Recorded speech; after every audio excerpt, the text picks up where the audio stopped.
a Negro boy in the South. We say black now. All right, black. All right, all right. Is it not the same thing? What? No, Negro. We are taught that all people are named after country. Chinese are named after China. Cubans are named after Cuba. Irish people are named after Ireland. Indonesians named after Indonesia. Japanese are named after Japan. Australians are named after Australia. But there's no country named Negroes. All right, then let me. You understand? I understand. You're not as dumb as you look. Let me rephrase. Do I look that dumb? No, it's okay. History of ourselves, the history of our true religion, our nationality, our names.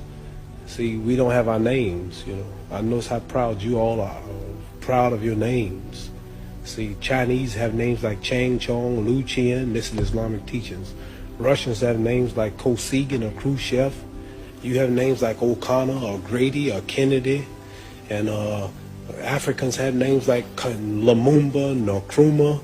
And Jews got names like Weinstein and Goldberg. And Italians got names like Dundee and Benvenuti and Marciano. But we have names like Grady and Clay and Hawkins and Smith and Jones and Johnson, but we are black. These are the slave names. Yeah, when I heard this, I knew it was the truth. It's history. So Muhammad Ali is a beautiful black name of our ancestors. So when I heard this, I just had to walk out of the church and Christianity because they never taught us our true knowledge. Then they told me how we were brainwashed in America.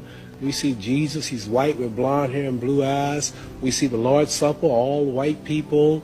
We see the angels in heaven, all white people. Woman, Miss World, a white woman. Even Tarzan, the king of the jungles in Africa, he was white. He said,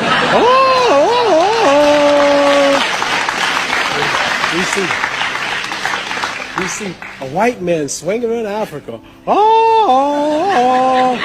with a diaper on. He beats up all Africans and breaks the lion's jaw. And then the Africans been in Africa for centuries. But he can't yet talk to the animals. But Tarzan, all of a sudden, some goat raised him up and he can talk to the animals. So I'm just showing you how the black man in America has been whitewashed his mind. And then we look at the good cowboys. They rode the white horses and the president lived in a White House. They got TV commercials. White House cigars, White Swan soap, King White soap, White Cloud tissue paper, White Rain Harris, White Tornado Flow Wax, White Plus toothpaste. The president lived in a White House. And the angel food cake was the white cake, but the devil food cake was the chocolate cake. Everything good was white.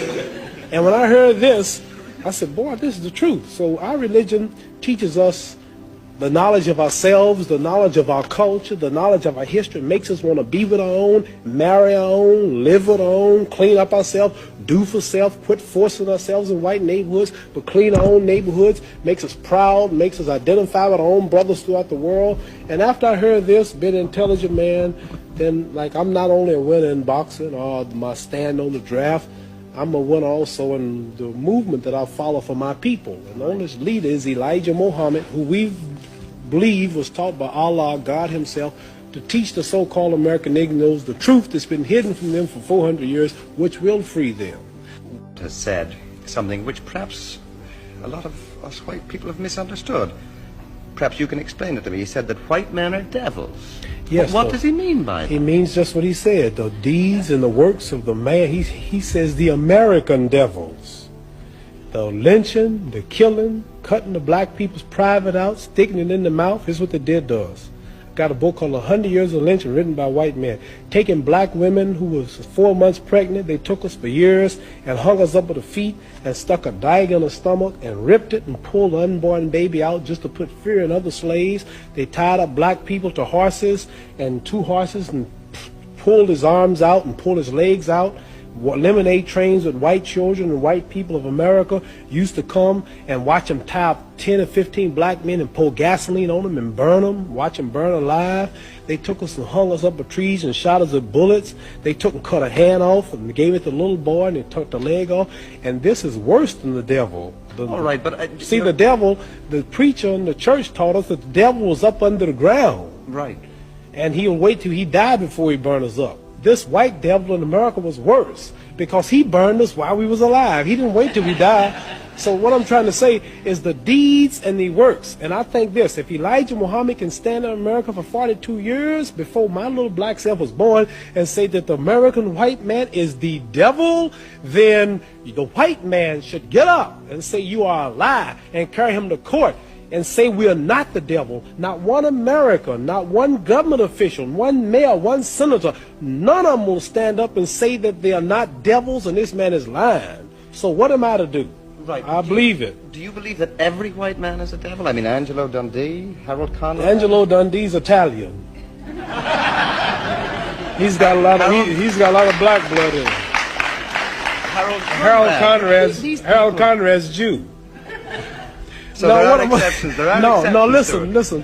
What I'm saying to you is this. I'm saying that Elijah Muhammad, our leader, teaches us this. And I believe everything he say. So it's not for me to prove that. You must remember, you have not lynched me. It wasn't the Germans that did this to us. It wasn't the white Canadians who's right on our border. He put emphasis on the American devils. He's missioned to America by God to preach the truth. So what I'm saying, let's say we got one white fellow in America who has proved that he means right.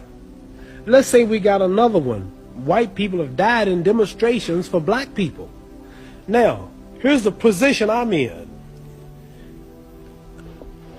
Here's 10,000 whites coming to kill me.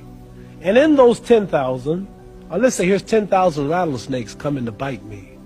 And in those 10,000, there was 1,000 that didn't mean no harm. And I knew there was a good 1,000 snakes out there, but they all look alike. Now, what should I do? Should I keep the door open and let the 10,000 in, hoping that the 1,000 will unite and save me and one bite or kill me? Or should I just be safe and shut the door? So we have white people say, I mean right. I have a black husband. Oh, my children are black. I love everybody. I really believe you.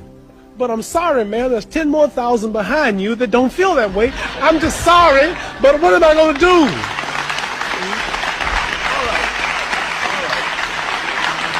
So I like to say this, that I know, I'll bet my hand on my family's life now, that there's some whites that mean right and sorry that they're from this race. But there's so few until it don't really matter, until I can't forget all the lynching, all the depriving, all the murder, everything that's happened, because they're two that mean right. Right, but see, when America dropped bombs on Vietnam, she drops them. Okay. Babies, boys, when she dropped the bomb on Japan, she dropped it. They don't say some innocent, they just said war. So when a person in Belfast leave a bomb, they don't say, well, there's a kid that's innocent in here. There's an old lady, she's blind. They just, boom, throw the bomb. So what I'm saying, not because they do, we have a problem. It's black and white. And maybe there's a few voices, I mean right. But there's so many that don't. So we have to look at the problem as a whole. I want to get that plain. I know there are whites that mean right. Okay. You yourself have some little white blood in you. Yeah, what are you saying? You feel totally Negro? Or do you feel... Black?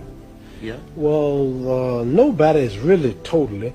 Like Chinese are yellow, they say, but they're not really yellow. They say, you white. Give me something white. You don't look white. Here's white. See, this is white. You're not white. You kind of pinkish. Something. You're not white. See, that's white. Right. So I'm not black, but I'm considered black. But as far as the blood is concerned, some people say, you talk so bad about us in America. You have white blood in you. How did I get white blood in me? Well, you know, way back 100 and something years ago, the old slave master's wife used to get tired. And he would sneak back in old Granny's shack. And old Granny had big hips, and she was pretty and had a big breasts and big legs, and she was strong. She worked all day to clean up the white lady's house, raise the white lady's babies, and the old white lady was tired and weak, and the old black slave was back there all strong, and he would slip back at night and close the door, and you know what he would do? I can guess. You can guess what he would do, and then here come me, half black. See?